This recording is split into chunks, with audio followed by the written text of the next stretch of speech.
Welcome back. We're now going to start a deeper dive into the whole self-assessment concept. And again, this is begin at the beginning. If we're going to explore our passion and really go after some things, we need to take some time to truly understand ourselves.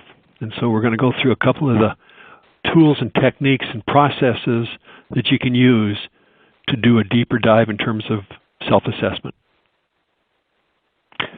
So as we're going through this, I'm hoping that you're using the Passport to Success document and walking through the different elements as we cover them in the video. You know, the whole idea of self-assessment is again, to really get to know yourself. A lot of people get caught up in this concept of a career dilemma, and it's common. You know, you're being pulled in different directions and trying to figure out what's the best thing for you. So you can have all sorts of doubts and questions about what you want to be doing. What do you want out of a career? You know, we want to be gainfully employed. We want to be challenged. What are all the things that are really important to you? And there's different ways to resolve that dilemma. But one thing that is used pretty frequently is formal assessments. So I'd like to talk briefly about some formal assessment tools that are available to you. Now, the PowerPoint slide lists four that are pretty common. One is Myers-Briggs, MBTI. The strong inventory is another one that's based on the idea of identifying what your strengths are and then focusing on developing things associated with your strengths. Campbell is a test associated with the propensity to do different things. And Holland is another taxonomy that you can use. There are versions of this on the internet, but then there's also regularly scheduled versions through professional assessment resources that you can go after and use.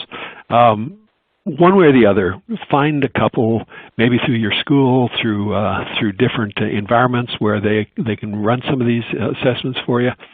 And pay attention to them. They're not end all. They don't explain everything for you, but they do help you understand and get some insight. So I'd encourage you to do a couple of them and go through the process.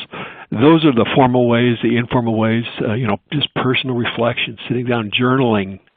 Creating a journal is a great idea. A lot of people do that to reflect on their personal thoughts and write them down. If you take the time to write them down, you can reflect on them. If you just let them blow through your mind, you don't give them much thought. You don't get to think about it very much. So using journaling is a great technique, and then listening to others. There's a wealth of information from friends and family that are going to help you in understanding what your propensities are, what your interests are. So listen to what others are sharing with you.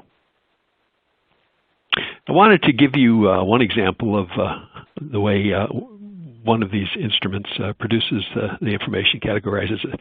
And this is the MBTI, the 4 preferences. And so what it will do is it will help you understand where you're at along this source of energy. Do you engage with other people to get recharged? Do you like to go home and be quiet and read a book?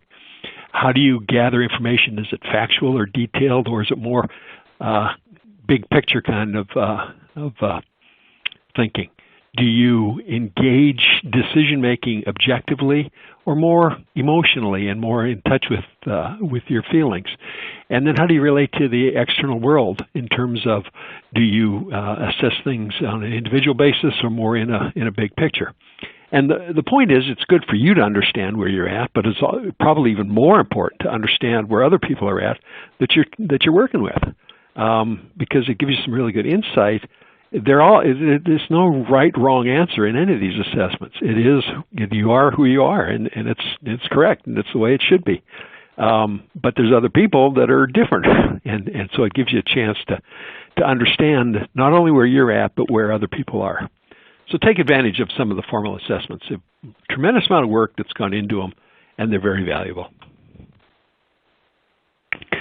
So I hope that you take advantage of some of the more formal tools that you can use to do some self-assessment, but also we encourage you to learn from others. I mean, the idea of informational interviews, talk to people, get input from other people, from people that you trust, about what their assessment of your strengths are, what you're good at, what you like to do, anything that you want to delve into, networking, making connections, learning about people, exploring the internet. In fact, if you go to the passport to success document that is accompanying this video, there's several items that you can do. Some that you can do that might take a little time.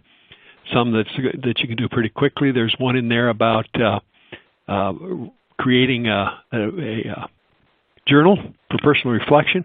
We can do that right away. I think it's number 10 on the passport, about journaling what your interests are and what you're looking for a full and happy life. So start doing this stuff right away. You can use the passport to success document. You can document some of your activities in there. Those will eventually become challenges that'll be available to you going down the road. But for right now, you can do those right away, and I'd encourage you to take advantage of them and begin the quest. Learn about yourself more and give it the time that it needs and that it deserves. It's real crucial, and I hope you take the time to do it. So that brings us to the end of the first module in the 9-module model that we're talking about, we're going through. Take some time. Don't just rush through this. It's important. It's critical. It's all about your life and your career. So give it the time that it deserves, and get a deeper understanding of who you are. Thanks again for participating, and look forward to seeing you in the next video. Take care.